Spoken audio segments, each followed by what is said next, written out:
Hello, everybody. Welcome to the Entrepreneurial Truth Podcast. My guest today is Allie, Gerrie, and she started her admin journey in 2010. Allie has over 9 years of experience in all things admin, with her specialization being in procedure development and digital marketing management. Allie has built a career in a variety of roles and industries, mostly in small companies where she is not just the administrator, but also the operations manager, technology whiz, and marketing guru. She's not only used to wearing many hats, she sincerely enjoys it. Allie thrives in an environment where no two workdays are exactly the same. Allie has an extensive background in administration and client care and has mastered the art of organization and system implementation, which is just one of the many reasons that she considers herself to be the savvy admin. She loves working in a busy environment with her ability to multitask. Her efficiency and her problem-solving skills are now second nature and exhibited in her work ethic. Every client and project is different, which is why Allie prides herself on having adaptable skills and a flexible schedule. Allie's ultimate goal is to make the life of her client easier so they can have more time to do the things that they truly love. Welcome to the show, Allie. Hi, how's it going? It's going better now that I got through that. They said a third, fourth, fifth time's the charm, but I did it, kind of. Yep. Oh, goodness. No, it's great. It's great to see you. I really appreciate you being on the show today. Yeah, likewise. I'm glad to be here. Oh, that's good. Because if you didn't like to be here, that would have been a problem. Okay. So number one, the first question I usually ask any entrepreneur is, what lit the fire for you to become an entrepreneur in the first place? Yeah, that's a good question. I feel like there were a lot of factors that led up to that, which I'm sure a lot of people say as well. So I started working when I was 15, working in a real estate brokerage as a receptionist, and I kind of worked my way up the ranks through the office industry in the sense that I went from like a receptionist to an assistant to an office manager to an operations manager, digital marketing manager, and kind of just worked my way up that food chain until I ended up being an executive administrative manager for a real estate team. And in that role, there wasn't really a lot of room for growth. There was, I wasn't being challenged. I wasn't able to expand my skills. Every day was every day was different, but the skill set that I used was the same. And so one day I was talking to my partner and I was like, what do you think if I go, freelance full time? And he's like, I think it's a great idea. And, that kind of led to a couple months of me, going back and forth on it, not really sure whether I wanted to do it, until one day I decided to quit my job. And I left the same day, and now I run a successful business. That's And I'd awesome. say, yeah. And I'd say the huge motivator for that for me was, I really wanted a new way to challenge myself, and I wasn't getting that. I wasn't getting that through my work. I wasn't getting that through school, and I needed something new to focus on that would allow me to expand my skills and really become, the well-rounded like entrepreneur that I really wanted to be. Yeah, that's what happens to us. We get, and I talked about this before, but we get kind of just boxed into this little box, and and our skills and our talents and everything that we really want becomes stifled, and then we try to become more creative at the things that are getting mundane and all that. And it just gets to be a challenge for us to be in that type of an environment, because we do have those skills. We do have the we're not like everybody else, you know what I'm saying, in certain ways, because we want to grow and learn and be more than what we are. Yeah, And I agree so, with yeah, that. it's such an experience where you're not allowed to expand. You're not allowed to go outside the box. Well, that's kind of a joke too, because now I'm trying to go back inside the box because everybody else is outside the box, and I really don't want to be where everyone else is. So I'm Yeah. just kidding. Yeah, I think you kind of hit the nail on the head where you said it feels like, we're not like everyone else, because I always felt like I had all these interests in so many different niches, but in my role as that, executive administrative manager, I really could only focus on a few of those things at once. And I just wasn't getting the satisfaction that I needed, which is, now I get to work from home. I get to hang out with my dogs all the time, and it's great. It's lovely.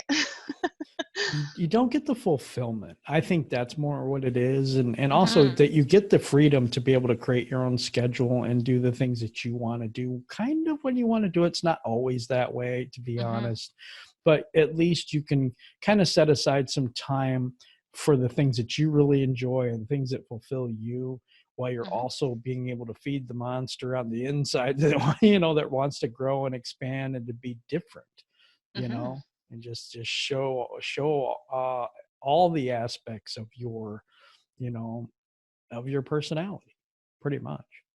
Yeah, I agree with that. And I think, the point you said about time, and kind of creating your own schedule really resonates with me because that was also a huge factor. Like my partner Stef, he owns a cafe, so he's working a lot. And being able to be home and kind of change my schedule so that we still have time, like we can still spend time together was huge for me.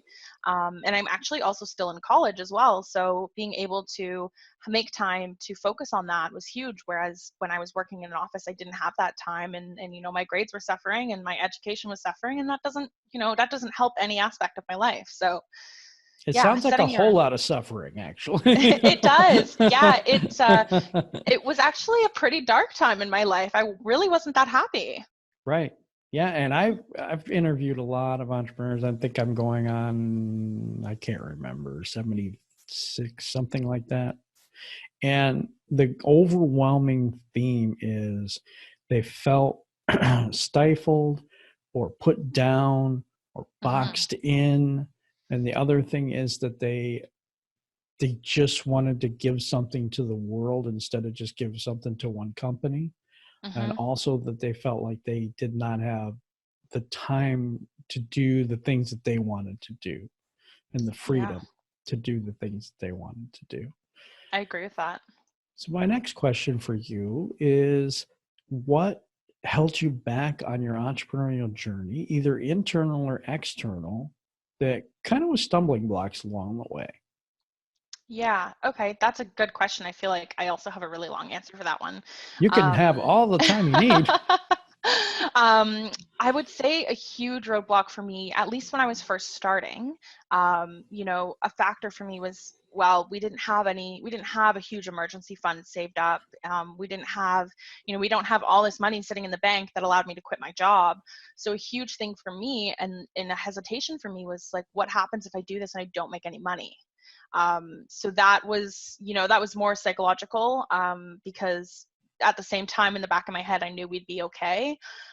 Thankfully my partner's parents are very generous and they help him and help us, so I wouldn't have been able to do that without them. But in addition to that, I think a huge thing was like my mental health kind of affected, um, when I started up. It was, I deal with complex PTSD, and really bad anxiety. And when I Mhm. first started with that, all those symptoms started coming back up again, even though they were regularly pretty well managed. And I think that was just because it was a huge life shift, which is when those feelings typically tend to come up. And so that was something that I really had to learn how to manage. Making sure I still had time for self-care while I'm working, 60, 70 hours a week. Absolutely. I say this almost on every show, and I hate to be redundant, but I haven't told you, so I guess it's okay. I think our businesses are a complete reflection of how we are on the inside. So if we're a Mhm. mess on the inside, our business is going to be a mess. If Mhm. we're into I don't deserve this, or I feel like a fraud, the imposter syndrome type Mhm. thing, then we won't make anything. Yeah, Henry Ford said, "Oh, go ahead. Go ahead. oh, I I'm was just sorry." gonna say I agree with that completely. Like on days where maybe my mental health is like not as good as it typically is, I'm unproductive. And if I don't have enough time in the week to take care of myself, it impacts my business. It impacts like what work I can get done, how I feel like working.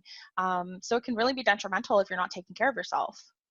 Absolutely. I was going to say Henry Ford. He said that if you believe you can, you're right, and if you believe you can't, you're right. Yeah, I agree with that. And so I think that we don't put enough emphasis on our internal work. We Hmm. put a lot of effort into our external skills. but we don't put enough effort into our internal work. And I think that's changing. I know there's a lot of self-help and self-care and stuff like that there out there now, and a lot of personal development, they call it now. Mm-hmm. We're reading a lot of books and things like that. You seem to have overcome your anxiety and things like that really, really well, because you're doing great on this show. Thanks. Yeah, it's I mean, a combination of medication and therapy. What can I say? But it's when and now that, it also helps that I make time in my week to take care of myself. Like I make sure I have a morning routine, a nighttime routine, Yep. just for me, just doing things for me, like whether it's skincare or reading or, Mm-hmm. hanging out with the dogs or my partner, like making sure that you have that time is so crucial. It is, because if you know how many hats this lady wears, you know how busy she probably is. And Mm-hmm. there aren't enough hours. You could literally work every hour of the week and put something to do in that hour if you aren't careful with yourself. Yeah, I could. I used to, I still am guilty of it sometimes, but I could get up, start my day at 5:30, which is what I usually do, but I could be in my office until midnight. And, I was really bad with that when I first started because it felt like there was so much that needed to get done. And now I'm kind of learning that there's always going to be a to-do list. It's never going to end. So I might as well just, shut the computer, shut the office door, and go and relax for a little while I can. Exactly, because there's always something. There Mm-hmm. really is. There's always something, and especially if you have a lot of skills. And I Mm-hmm. want to go into a little bit about what you do. What does your business do, and how do you serve your clients right now? Yeah, that's a really complex question because I feel like I do a lot of different things. I typically tell people that we're a digital administration and marketing firm. I say firm even though there's three of us. That's okay. So a lot of the work we do involves digital marketing, so social media, email campaigns, ad campaigns, creating funnels, landing pages, helping people kind of in that aspect. And then the other side of that is we do a lot of work with people to get their procedures into place. So for Ooh, I example, like that. yeah, it's really fun. I really like it.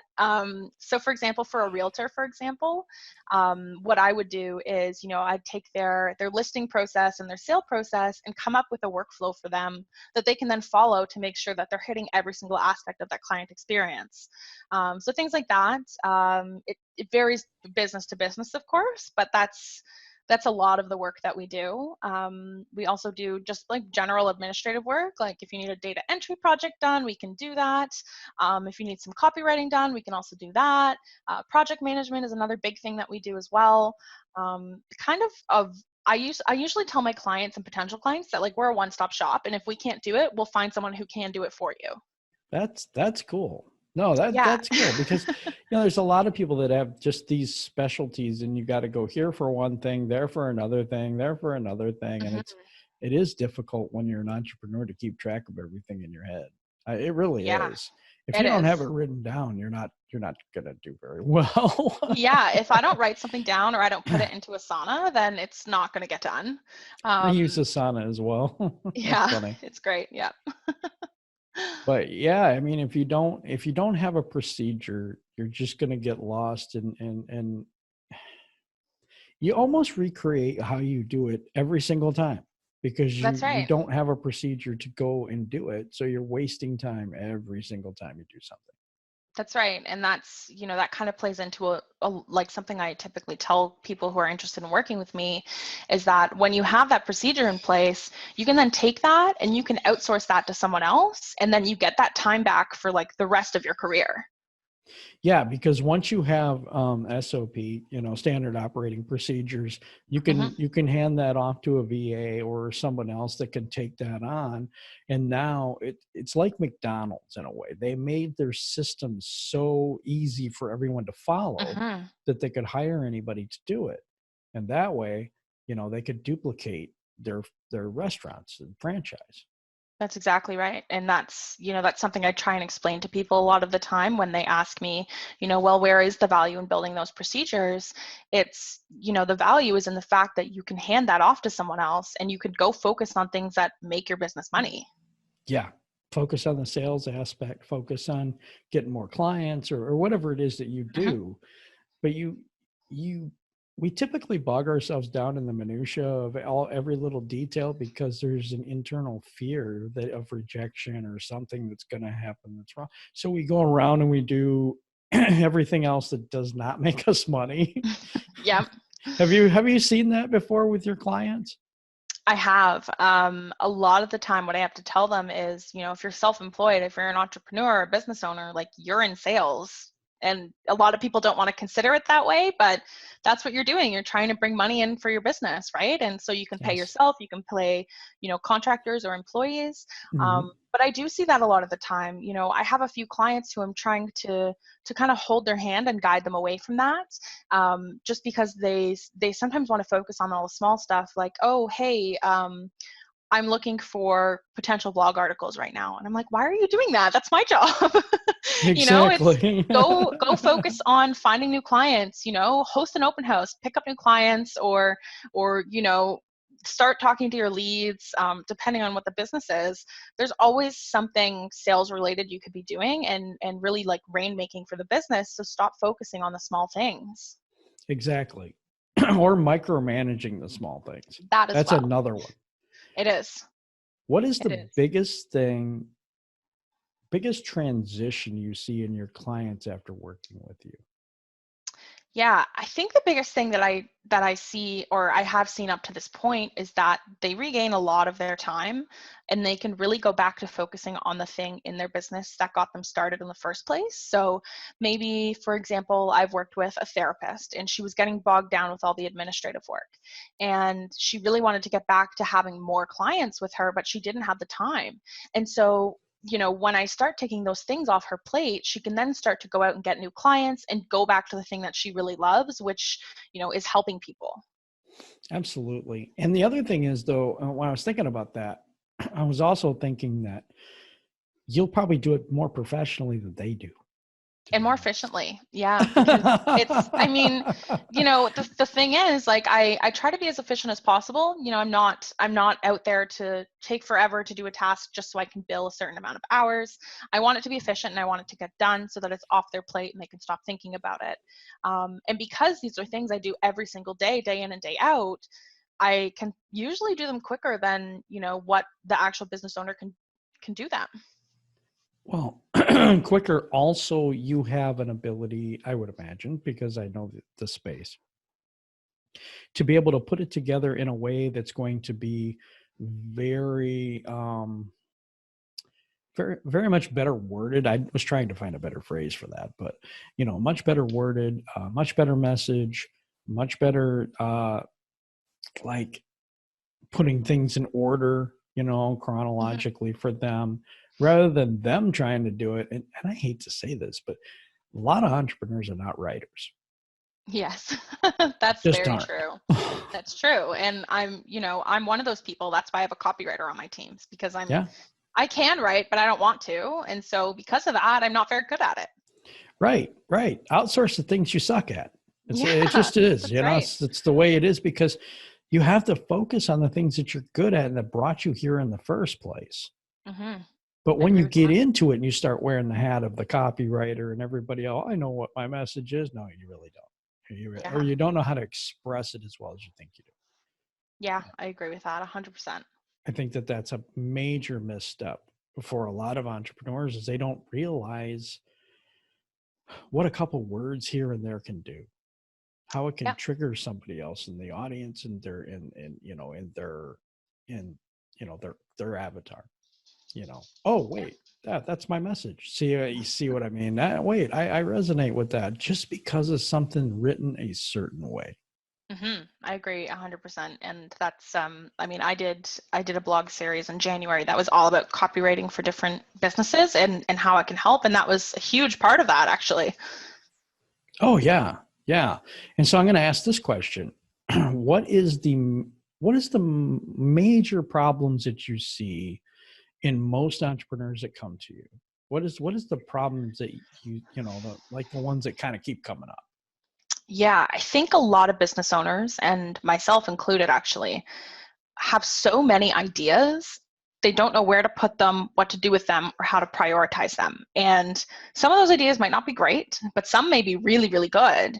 And they just don't know, what the order is for it to happen. So say for example, for me, like I'm working on my course, and when I first started, I was like, okay, I have this idea for a course, but I also have, all these other ideas. And I was like, oh, I have an idea for another course and a different course and like a webinar and a training program and all these things. And I'm like, well, where do I start? And Right. I hired my assistant and she helped me with that. And like, this is something I help other business owners with. So it's, I think it's something we all kind of struggle with. Yep. And I think knowing almost like the order of operations that we should, go about things is something that almost all business owners struggle with. And I also think that, a lot of people come to me and they're like, well, I'm working too much. And I get that because I work too much. It's who I am as a person. So I really identify that with people. And I'm like, okay, well, what can we take off your plate? And that's my same question that I ask people when they tell me, and they come to me a lot of the time, is they say, well, I'm working too much and I'm really, really stressed out. And that's my first question that I ask them is, well, what can I take off your plate right now that will help alleviate some of that stress? Well, let's see. You could edit all my videos. No, I'm just kidding. I'm kidding. No, I'm kidding. But the overwhelm. The other thing I see in entrepreneurs is what's called shiny object syndrome, where they sit there and they every little program, every little thing, every little tool they need to have and learn and all this and implement it into their business somehow because they don't feel somehow that they're complete or something. Do you see that too? I do see that. When I first took my business full time, that's kind of, I had that problem. I was like, oh, I need a different CRM and I need a project manager. And I mean, those are things you definitely need, but I was like, oh, and now I need like a scheduler and now I need, something to record my screen shares with. I'm like, I don't need all these things to start or to manage my business. I can pick 1, 2, maybe like 1 to 5 things that will be really crucial, and the rest like can fall away. Yep. Yep. Exactly. Because what happens is you get into overwhelm. Oh yeah, and then you have a system for this and a system for that and a program for this, oh, this thing's in this program, this thing's in this program, all my workflows are in this program. It doesn't make any sense. No, it doesn't. That's my situation. So yeah. Listen, I use Asana for literally everything, other than like my CRM and Calendly, and like that's all I have. Well, I use Camtasia. I use because each thing does something different that I need. So it's like, so I'll use Camtasia to put the videos together and edit and stuff like that. And then there's some other one. Windows 10 Media something. I can't remember now. But I use that too. And Movie Maker, that's what it is. And so I use that too. And, of course, Calendly and Zoom. And yeah. Wouldn't it be great if there was just one thing? It would be, wouldn't it? Yeah, it would be. This is a call for someone out there listening to make that one thing. Is anybody listening that can create all that for the podcasting industry? Because I'm telling you, I Mark, if you're listening, I'm just kidding. There's a guy who created a platform for, I use his platform for my audio podcast because this goes out on Spotify as well. So, and he created that himself and a bunch of other things that are really cool tools. And yeah, so he creates the shiny objects for me. So, but anyhow, can you give me some examples of specific examples of what, I know you have told me some things, but I want to get a deeper dive into what your firm does for, and is it just retail? Is it just the real estate industry or what? It's not just the real estate industry. That's when I started out, I was thinking that I was going to niche down into that industry because that's where almost all of my, in-person real life working experience is. But I found it restrictive.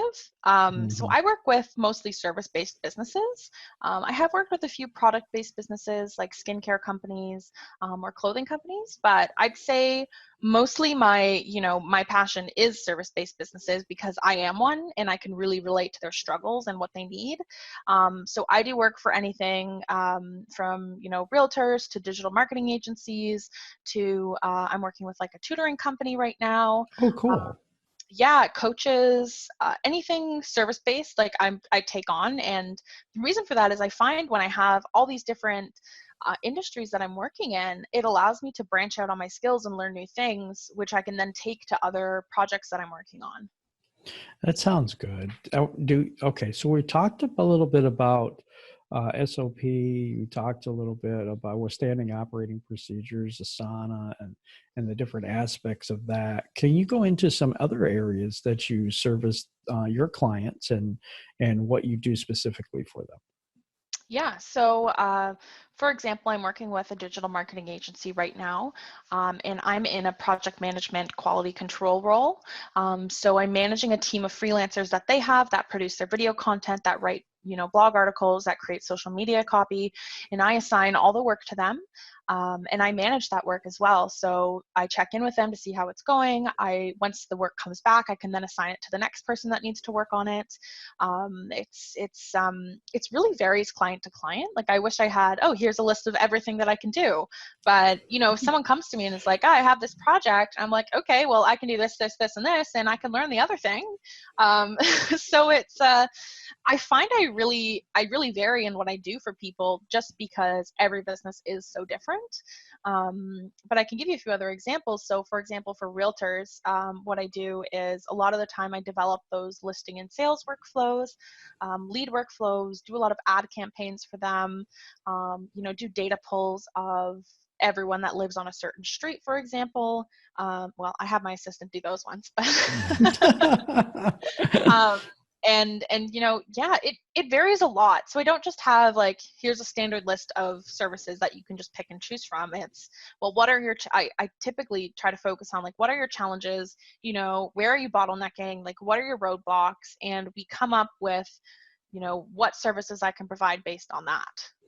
That makes sense. You're really adaptive then, is basically Yeah. what it is. Okay, that makes sense. So in your experience with all the different clients that you've had and different things that you've had, do you see a struggle or some kind of a thing in entrepreneurs that are service based that, I don't know, it's kind of the same question, but I had an idea on what I wanted to say here, and I kind of screwed up. It doesn't That's happen okay. often, but it does happen. No, I was asking basically for you to tell me what more of the issues or problems of those people are that come. Okay. So I would say specifically in service-based businesses, I Yeah. think that it can sometimes be hard to focus on one thing. Maybe there's a service-based business that wants to focus on digital marketing and digital marketing alone. It's kind of hard for those people to pick that path when that category is so broad. There's all these different avenues that you can go in, and I feel like, I mean, at least in my experience of being a service-based business owner and the people that I work with, it's hard to really narrow down what lanes you're going to stay in. Because there is the ability to go and say, well, I have all these ideas and I want to provide all these services. Like, what am I really going to focus on? And I mean, personally, I've struggled with that because I want to do all these things, but I really have to narrow that down. And that's something I'm still working on. Yeah, that's a struggle too for me. But also, I think it's a struggle where you start to say, I have too many ideas for the time that I have. It is a thing that I go through, at least. It's like I've Hmm. got the podcast, I have something new coming out, and so it's like I'm already doing a lot right now, and then I have this great idea. Oh my gosh, I got a great idea! But you have to really understand how much time you have. Yeah, and when you have that great idea, you then have to understand that you have to sit down and dedicate time to mapping that out. And, for example, we both use Asana. So like maybe mapping that out in Asana and creating subtasks and milestones and all these things. And you don't realize how much time that in itself is going to take. I'm pretty sure I Mhm. spent like between 15 and 20 hours mapping out all my course content, my sales page, my launch, all of those things. And I was like, wow, I didn't expect it to take me 20 hours. But it does, because, and then to do something properly, it takes Mm-hmm. time.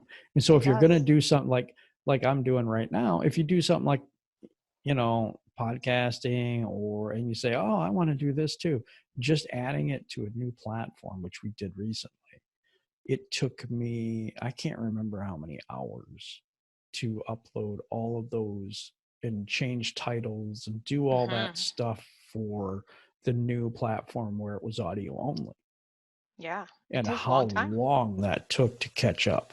To be Mm-hmm. honest, that was a task. Yeah. That was a task. And so, you have a new idea and you get excited about it, but what happens to the old idea? That's another thing. Yeah. What happens to what you're doing now? Yeah, that is another thing. And that's, then you have to spend time thinking about that. And it's almost like the time loop just never stops. Exactly. So are you going to pivot? Are you going to continue doing both? I had a Detroit Lions podcast I did for quite a while. It was pretty successful and stuff. Mm-hmm. I had a guy from ESPN on there and all that. And it did well. The thing was, it just, that team sucks. And it just turned into a huge complaining session. And I'm like, okay, fine. I'm going to start something that my heart is really into right now. And that's when I started this. And then I just decided that the other it just did not, I couldn't put any more time into that anymore. Yeah. Yep. That's kind of the struggle. So that's the pivot right there, Mm-hmm. going in a new direction. So how do people get a hold of you if they want to work with you? And how do they get a hold of you? Yeah. So typically people reach out through my website. It's thesavvyadmin.ca. It's CA because I'm here in Canada.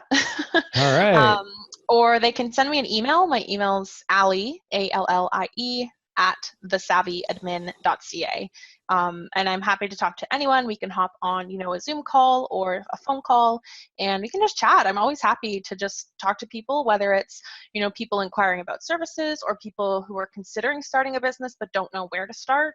I love talking to everyone. I could talk all day. Well, that's good. For my show, this really helps me. Yes. I'm going to say something. I've never said this on the show. So I'm going to say, and I've had a lot of people from Canada on here, but I actually learned the Canadian national anthem before I learned my own. Really? States, because I used to watch hockey like all the time. Okay, All that the makes time. sense. So it I was hockey learned. night in Canada, and Oh yeah. they would, I'd always sing the national anthem, the Canadian version all the time. I didn't know it in French, and I knew it in English, but I didn't know it in French. That's funny. I really relate to that because my grandfather I grew up watching that with him, and I would always stand up and sing the anthem, but I would sing it in French because I learned it in French before English. Right.